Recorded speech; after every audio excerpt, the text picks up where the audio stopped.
तो स्वागत है आप लोग एक और न्यू वीडियो में। और आज की इस वीडियो में हम लोग बात करने वाले हैं ओवर प्राइस बाइकों के बारे में। तो जी हाँ, आप लोगों ने बिल्कुल भी सही सुना। आज की इस वीडियो में बात करेंगे वो बाइक है जो कि बहुत ज़्यादा महंगी है, मतलब हद से ज़्यादा महंगी है। तो बहुत दिनों से हम लोगों ने इस टॉपिक पे बात नहीं किया है, तो इसलिए आज की इस वीडियो में कुछ ओवर प्राइस बाइकों के बारे में जानेंगे। वीडियो अगर पसंद आता है तो चैनल को ज़रूर से सब्सक्राइब करिएगा और सभी इन्फॉर्मेशन पाने के लिए वीडियो को एंड तक ज़रूर से देखिएगा भी। एंड हाँ, अगर कोई दूसरी बाइक खरीदने वाले में डाउट है कि कौन सी बाइक खरीदे कौन सी बाइक नहीं खरीदे, तो ये सभी क्वेश्चन आप मेरे से पूछ सकते हो मेरे इंस्टाग्राम की लिंक नीचे आपको डिस्क्रिप्शन बॉक्स में एज यूजुअल देखने को मिल जाएगी। वहाँ से आप फॉलो कर अपने सभी क्वेश्चन पूछ सकते हो। अब बिना देरी करते हुए चलिए इस वीडियो को शुरू करते हैं। वैसे यहाँ पे बहुत सारी इंडिया में ऐसी बाइकें हैं जो कि आपको काफ़ी ज़्यादा महंगी पड़ती है, लेकिन कुछ बाइकों को यहाँ पे मैंने इंक्लूड नहीं किया है क्योंकि बहुत सारी बाइकें स्पेशली इंडिया में जो सुपर बाइकें आती है वो आती है सीबी और सीकेडी, दो ऐसे टर्म होते हैं और यही दो तरीके से इंडिया में बाइकों या फिर इवन कार्स को भी लाया जाता है। तो सीबी और सीकेडी पे मैंने ऑलरेडी वीडियो बना दिया था। फिर भी यहाँ पे मैं आपको थोड़ा सा रेफरेंस दे देता हूँ कि सीबीयू वाली बाइकें थोड़ी सी क्या बहुत ज़्यादा महंगी होती है सीकेडी के कंपैरिजन में, क्योंकि सीबीयू का मतलब होता है कम्प्लीटली बिल्ट यूनिट और वहीं सीकेडी का मतलब होता है completely knock down. So generally जो भी बाइक इंडिया में आती है सीकेडी रूट से, मतलब जिनकी पार्ट्स आती है बाहर के देशों से फिर इंडिया में आके असेंबल होती है देन सेल होती है, तो उसको सीकेडी हम लोग बोलते हैं। तो जनरली सीकेडी वाली बाइकें जो है वो सस्ती पड़ती है, लेकिन हर बाइक के साथ ये करना पॉसिबल नहीं होता है क्योंकि ये काफ़ी ज़्यादा हेक्टिक वर्क है। बहुत सारे पार्ट्स को इधर उधर से ला के फिर यहाँ असेंबल करना पड़ता है। तो बहुत सारी कंपनियाँ क्या करती है कि पूरी की पूरी बाइकों को ही इंपोर्ट कर लेती है, तो उसको हम लोग बोलते हैं सीबीयू। और सीबीयू वाली बाइकों में काफ़ी टैक्स लगते हैं। डायरेक्टली मैं बोलूँ तो 100% टैक्स लगता है। अगर 15 लाख की बाइक है वो अपने कंट्री में, तो इंडिया में आते आते वो बाइक हो जाएगी 30 लाख की। और मतलब ट्रांसपोर्टेशन उसमें और एसेसरीज मिला के हो सकता है कि 32-33 लाख की भी हो जाए। Now let's finally talk about the bikes which are in this list. So first and foremost यहाँ पे हम लोग बात करने वाले हैं Kawasaki ZX-25R की।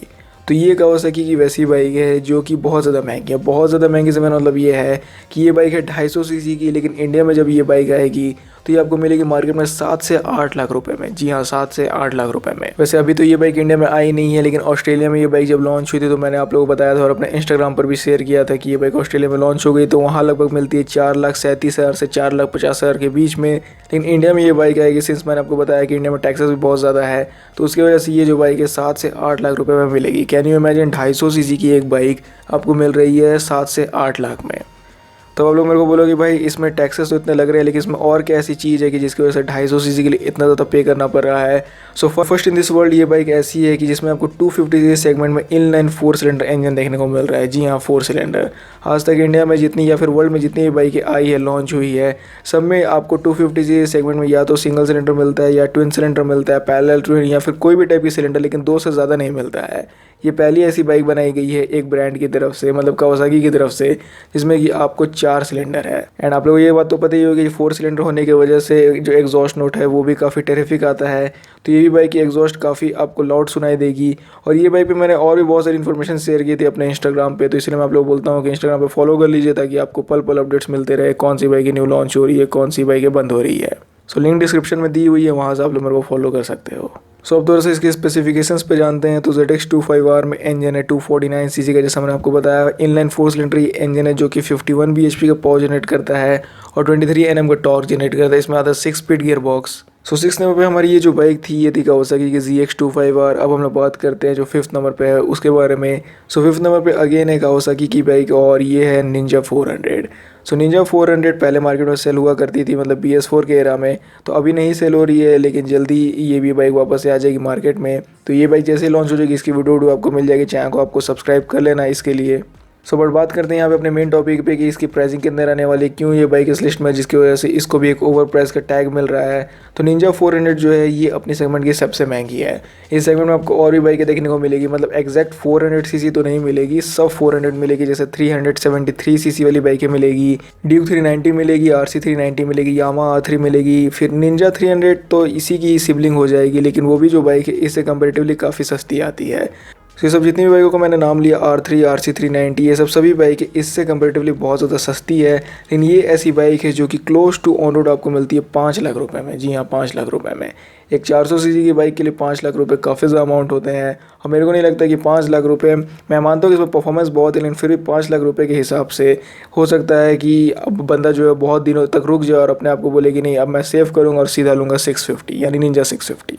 So this could be also possible. Ninja 400 के लिए अगर बंदा 5 लाख देगा तो अगर 1 लाख या 1.25 लाख रुपए और मिलाता है तो निंजा 650 जैसी भी बाइक है उसको मिल जाएगी। निंजा 650 अगर नहीं भी मिल पा रही कोई आपके स्टेट में तो Z650 तो ज़रूर से मिल जाएगी। तो इसलिए निंजा 400 भी बहुत ज़्यादा ओवर प्राइस है, मतलब इसको जो है 4 लाख के अराउंड रहना चाहिए, लेकिन ये 5 लाख तक चल जाती है। So but as according to the current scenario this bike hasn't been launch yet. तो यहाँ पे मैं आपको इसकी एग्जैक्ट प्राइसिंग नहीं बताऊंगा, जो पहले वाली प्राइसिंग थी उसी में मैंने आपको बता दिया। जैसे ही लॉन्च हो जाएगी फिर से इसकी जो वीडियो वो आपको मिल जाएगी। अब बढ़ते हैं अपनी जो 4 नंबर बाइक है उसकी तरफ। अब यहाँ पर जो 4 नंबर बाइक हो सकता है कि बहुत लोगों को लगे कि भाई ये ओवर प्राइस नहीं, और बहुत लोगों को लगे कि हाँ बहुत ज़्यादा ओवर प्राइस है, क्योंकि ये बाइक जितनी प्राइस में आती है उसके मुताबिक 1 रुपये भी सेल नहीं होती है। मतलब मैं अगर डायरेक्टली बोलूँ तो ये बाइक जो सेल्स फिगर है उसको आप लोग देखोगे तो पाओगे कि ये बाइक महीने में सेल होती है सिर्फ 1 या 2 यूनिट्स। अब ऐसा सुनकर आप लोगों को लग रहा होगा कि मैं कोई सुपर बाइक की बात कर रहा हूँ, तो ऐसा बिल्कुल भी नहीं है। मैं बात कर रहा हूँ एक एंट्री लेवल क्रूज़र, कम्यूटर या कोई भी सेगमेंट आप बोल लीजिए उस सेगमेंट की बाइक के बारे में, क्योंकि ये जो बाइक है इसकी आज तक कोई सेगमेंट जस्टिफाई नहीं की गई है। तो here in 4th number we are talking about Suzuki Intruder. जी हाँ, सुजुकी इंट्रूडर। सुजुकी इंट्रूडर की अगर आप लोग सेल्स देखोगे या फिर सुजुकी इंडिया जो 2 व्हीलर वाली है उसकी अगर आप लोग सेल्स निकाल कर देखोगे तो आप पाओगे कि सुजुकी हायाबुसा महीने 15-20 यूनिट्स बिक जाती है, लेकिन इंट्रूडर 150 सिर्फ बिकती है 1 या 2 यूनिट्स। मैंने बहुत सारे सेल्स रिपोर्ट्स में आपको बताया है कि कभी कभी ये 0 यूनिट्स बिकती है, मतलब एक भी नहीं बिकती है। सो बट अगर प्राइसिंग की मैंने बात की है तो इंट्रूडर 150 आपको ऑन रोड न्यू दिल्ली में मिलती है 1,52,000 रुपीज़ में। अब आप लोग मेरे को बताइए कि 1,52,000 रुपीज़ में क्या आप इंट्रूडर 150 को लेना पसंद करोगे, क्योंकि यहाँ पे इसकी प्राइसिंग अकॉर्डिंग तो इसको कोई लेता है नहीं, और जब तक इसकी प्राइसिंग कंपनी बहुत ज़्यादा रिड्यूस नहीं करती, मतलब टेरिफिकली रिड्यूस नहीं करती है, तो मेरे को नहीं लगता है कि इसकी जो सेल्स है उसमें कोई भी इंप्रूवमेंट देखने को मिलेगी। मतलब अगर ये 0 यूनिट सेल हो रही है तो कम से कम कंपनी को इसकी जो प्राइस है उसमें 30 से 40 रुपये की कटौती करनी चाहिए। वैसे 40 रुपये तो बहुत ज़्यादा हो जाएगी, लेकिन 30 से 35 की तो ज़रूर से कटौती करनी चाहिए। मतलब ये बाइक आपको मिलनी चाहिए ऑन रोड में 1,20,000 1,15,000 रुपये में, तब हो सकता है कि इसकी सेल्स में कुछ इंप्रूवमेंट देखने को मिले। So as according to the current scenario ये भी जो बाइक है ये भी काफ़ी ज़्यादा ओवर प्राइस्ड है। इंजन इसमें आपको वही सेम मिलता है जो कि सुजुकी जिक्सर में आता है, हल्का सा D2 नहीं है इंजन है। और जहाँ तक बात है सेगमेंट की, तो इसकी जो सेगमेंट है ये किसी को नहीं पता है। क्या ये क्रूज़र है, क्या ये स्पोर्ट्स टूरर है, क्या ये नेकेड है, क्या ये कैफे रेसर है, क्या ये स्ट्रीट में भगाने वाली कोई बाइक है, तो पता नहीं कौन से सेगमेंट से बिलोंग करती है। लेकिन हाँ बहुत लोग बोलते हैं कि भाई क्रूज़र बाइक जैसी लगती है। तो अगर आपको इस बाइक के सेगमेंट के बारे में पता है सो कमेंट्स में ज़रूर से बता रहा मत बोलिएगा। सो जो 3rd नंबर बाइक है, हो सकता है कि इस लिस्ट में इस बाइक का नाम सुनकर इसके फैन बस भड़क जाए, और यहाँ पे हम लोग बात कर रहे हैं बजाज पल्सर RS 200 की। जी हाँ, RS 200 की हम लोग बात कर रहे हैं, क्योंकि जो सच्चाई वो तो सच्चाई है, क्योंकि ये भी जो बाइक है अब काफ़ी ओवर प्राइस्ड हो गई है। जब ये बाइक लॉन्च हुई थी तो मेरे को याद ही ये मिलती थी 1,36,000 रुपीज़ में, लेकिन अब ये जो बाइक है ये आपको ऑन रोड न्यू दिल्ली में मिल रही है 1,92,000 रुपीज़ में।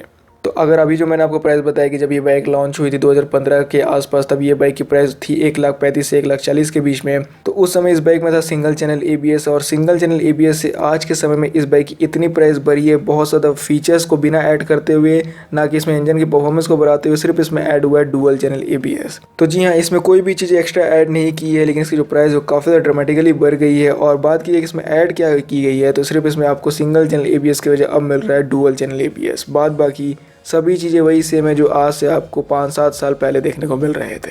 इसमें ना ही आज तक इंजन में कोई अपग्रेड किया गया, ना इसमें कोई फीचर्स का अपग्रेड किया गया, ना ही इसकी स्टाइलिंग चेंज की, ना ही इसकी डिज़ाइन को चेंज किया गया।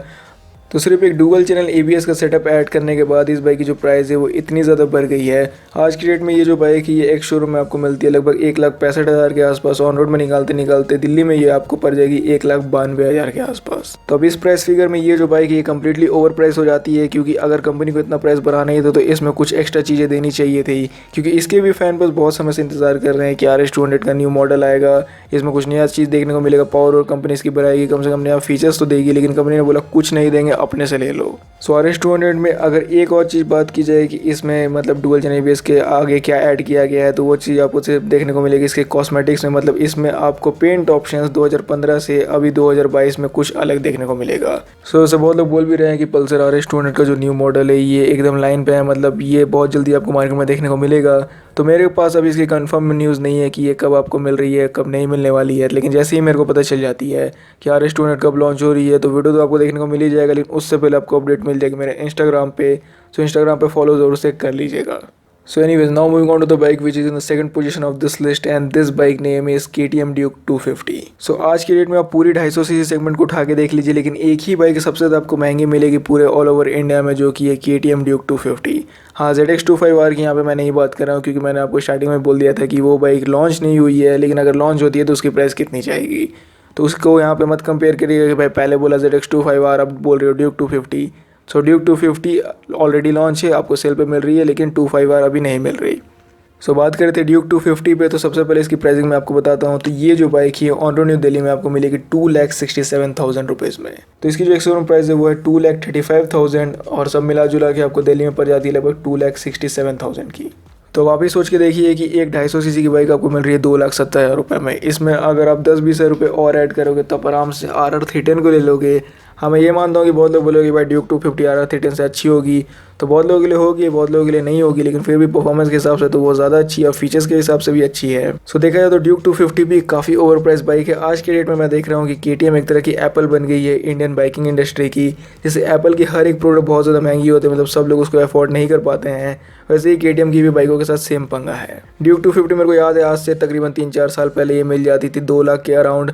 Duke 200 भी 2 लाख के से नीचे मिल जाती थी, RC 200 भी 2 लाख से नीचे एक समय मिली है, अब तो बहुत महंगी वो भी हो गई है। सो Duke 250 की प्राइस ड्रामेटिकली बढ़ी है। वैसे मेरे को एग्जैक्ट तो याद नहीं है कि इसकी ऑन रोड प्राइस कितनी थी आज से 3-4 साल पहले। अगर मेरे को कहीं से मिल जाती है तो मैं ज़रूर से आपके स्क्रीन पर भी मेंशन कर दूंगा। फिर भी मेरे को इतना तो याद है कि ये 2 लाख के आराम से आसपास मिलती थी, लेकिन आज के डेट में 60-70 रुपये महंगी हो गई है। हाँ, बदला यहाँ पे कंपनी ने कुछ है, यहाँ पे ऐसा भी नहीं बोला जा सकता कि वो 3-4 साल पुरानी Duke 250 अभी भी है। सो Duke 390 की कम्प्लीटली बॉडी अब इसमें डाल दी गई है, सिर्फ इंजन है इसका 250 सीसी का। हाँ, पूरा डिज़ाइन और पूरा लुक्स जो है वो है आपको 390 का ही देखने को मिलता है। हाँ, इंस्ट्रूमेंट क्लस्टर आज भी वही पुराना वाला है, आपको 390 जैसा TFT पैनल नहीं देखने को मिलेगा, और इंजन भी आज भी वही वाला है जो कि 4-5 साल 3-4 साल पहले आता था। सो हार्डवेयर कंपोनेंट्स के अकॉर्डिंग, इंजन परफॉर्मेंस के अकॉर्डिंग यहाँ पे कोई भी चेंजेस नहीं किए गए, सिर्फ बॉडी के चेंजेस की वजह से आपसे 60 से 70 रुपये एक्स्ट्रा ऐड किए जा रहे हैं, मतलब 60-70 हज़ार रुपये एक्स्ट्रा लिए जा रहे हैं। सो एनीवे, सेकंड नंबर पे थी हमारी KTM Duke 250। मैंने आपको बता दिया कि इसमें अभी भी सभी चीज़ें वैसी मेरे जैसा कि आज से 4-5 साल पहले मिलती थी, वही सेम इंजन, वही सेम परफॉर्मेंस और वैसे ही आपको features. Now we are finally talking about the bike which is in the first position of this list, and here in first number there is not one, there is 2 bike, and these 2 bike are sibling of each other. So यहाँ हम लोग first number बात कर रहे हैं RC 125 की और Duke 125 की। तो जी हाँ, इंडिया की सबसे ज़्यादा महंगी बाइक, मतलब महंगी से भी महंगी बाइक मेरे को यही दोनों लगती है। अब RC 125 यानी RC 125 की प्राइस मैं आपको बताऊँ तो ये बाइक आपको ऑन रोड न्यू दिल्ली में मिलेगी 2,10,000 रुपीज़ में। सो कैन यू इमेजिन, एक 125 सीसी बाइक आपको मिल रही है 2,10,000 रुपये की, और पावर कितनी, 14 bhp की। मतलब एग्जैक्ट बात की जाए तो 14.7 bhp की है। टॉर्क आपको मिलता है 12 Nm का। सिंगल चैनल ABS इसमें मिलता है इतनी महंगी होने के बावजूद भी। हाँ, कंपनी ने यहाँ पे स्विचेबल ABS का सिस्टम डाल दिया है ताकि आप अपनी ABS को टर्न ऑफ और टर्न ऑन कर सको अपने अकॉर्डिंग। उसके अलावा आपको कुछ एक्स्ट्रा नहीं मिलता है। और इसका जो नेकेड मॉडल, मतलब इसकी जो नेकेड भाई है बहन जो बोलो, वो भी सेम है, वो आपको मिलेगी ऑन रोड न्यू दिल्ली में 1,98,000 रुपीज़ में। सो जी हाँ, एक 125 सीसी की बाइक जिसमें कि आपको मिलता है लगभग 14.5-15 bhp की पावर, वो आपको मिल रही है 2,10,000 रुपये में। सो देखा जाए तो 2,10,000 के आसपास आपको बहुत सारी ऐसी बाइकें मिल जाएगी जिनमें कि आपको बहुत ही अच्छे फीचर्स और बहुत ही अच्छा इंजन, इससे मतलब काफ़ी ज़्यादा पावरफुल इंजन। अभी जैसे हम लोगों ने RS 200 की बात की, वो भी ओवर प्राइस है लेकिन इससे काफ़ी ज़्यादा पावरफुल है। 2,10,000 के आसपास आपको जिक्सर SF 250 मिल जाएगी, वो भी काफ़ी ज़्यादा पावरफुल है। फिर अगर आपको मतलब इसी टाइप की डिज़ाइन चाहिए, आपको अगर एग्रेसिव राइडिंग पोजीशन ही चाहिए, तब आपके पास R15 की भी ऑप्शन है। इस प्राइस रेंज में तो आपको R15 की टॉप मॉडल मिल जाएगी जो कि है उसकी R15M एडिशन। तो मतलब बहुत सारी बाइकें अवेलेबल है, लेकिन फिर भी KTM ने जिसकी जो प्राइस है वो इतनी बढ़ा दी है, और आज की डेट में एक शोरूम में ये बाइक मिलती है 1,87,000 में, जिसकी वजह से पूरी ऑन रोड में आते आते ये हो जाती है 2 लाख से भी पार। तो प्राइस मैंने आपको बता दिया 2,10,000। तो मेरे को लगता है KTM का अगर कोई बहुत बड़ा फैन बॉय होगा कि उसने ठान ही लिया है कि अब मेरे को यही बाइक ही लेनी है, मेरे को कोई मतलब नहीं है कि दूसरी कौन सी बाइक आती है इस प्राइस रेंज में। मतलब Duke 125 की प्राइस होनी चाहिए थी लगभग 1,50,000 के आसपास, और इसकी जो प्राइस होनी चाहिए थी वो थी 1,75,000 के आसपास। लेकिन आप लोगों ने देख ही लिया कि कितनी कितनी इसकी प्राइस है। तो एनीवेज, यही था आज के इस वीडियो जहाँ पे मैंने आप लोगों को बताया कुछ इंडिया की मोस्ट ओवर प्राइस बाइकों के बारे में। तो उम्मीद करता हूँ कि ये वीडियो आपको पसंद आया। अगर पसंद आता है तो लाइक शेयर सब्सक्राइब करना मत भूलिएगा, और वहीं आप लोग वीडियो देखने के लिए थैंक यू।